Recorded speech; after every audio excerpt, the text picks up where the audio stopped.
Some people don't get the credit they deserve for their bold choices and brave actions. Sometimes they don't want any credit and do a good deed just for the sake of doing it. Other times though, when a person is about to make history, I believe they deserve some credit. That is the case for 63-year-old Annie Edson Taylor. She was a fragile Victorian daredevil to say the least.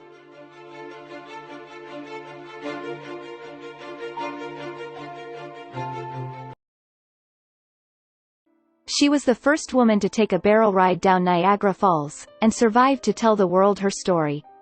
You may have heard about her and her name, but I am sure you don't know the powerful story that led her to the 175-foot drop down the popular waterfall. Let's take a walk together down history lane to learn more about the poor-credited Annie Taylor. Annie, unfortunately, didn't have a very pleasant life. It seemed like life was out to get her a lot of times. Luck just wasn't on her side. She grew up in a family of 8 kids. She lost her father at a very young age. She decided to push forward and went to school to be a teacher. Annie fell in love and got married. Unfortunately, tragedy struck again when her only child died, followed by her husband shortly after. But again, she wasn't going to give up. Due to her drastic losses, she was just trying to get by as a widow. She moved from city to city and worked at a multitude of different jobs. She knew, in order to avoid complete poverty, that she needed to do something drastic to change her life. She had read in the news about crazy daredevils and their mind-blowing stunts. She then decided that was her calling. She pitched her crazy idea to an agent named Frank Russell. They went to Niagara Falls to try to convince the officials that she should do this stunt.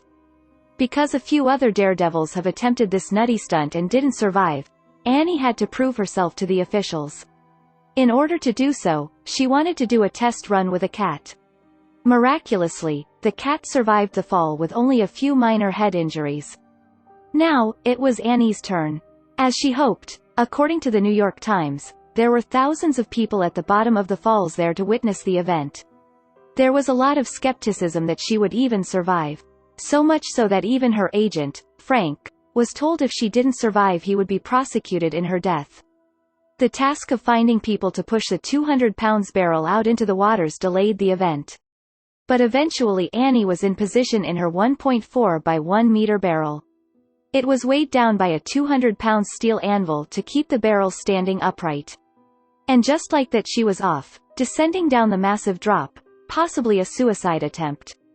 A dreadful 20 minutes after the fall, the barrel was seen bobbing in the water. Annie had miraculously survived the plunge uninjured, except for a small gash on her head. She was knocked unconscious after the drop but walked herself safely back to the river bank. A dreadful 20 minutes after the fall, the barrel was seen bobbing in the water.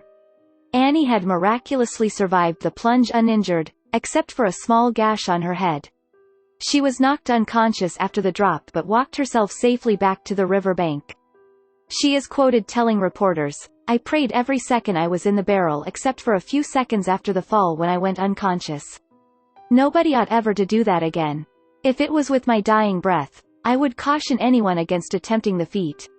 I would sooner walk up to the mouth of a cannon, knowing it was going to blow me to pieces, than make another trip over the fall."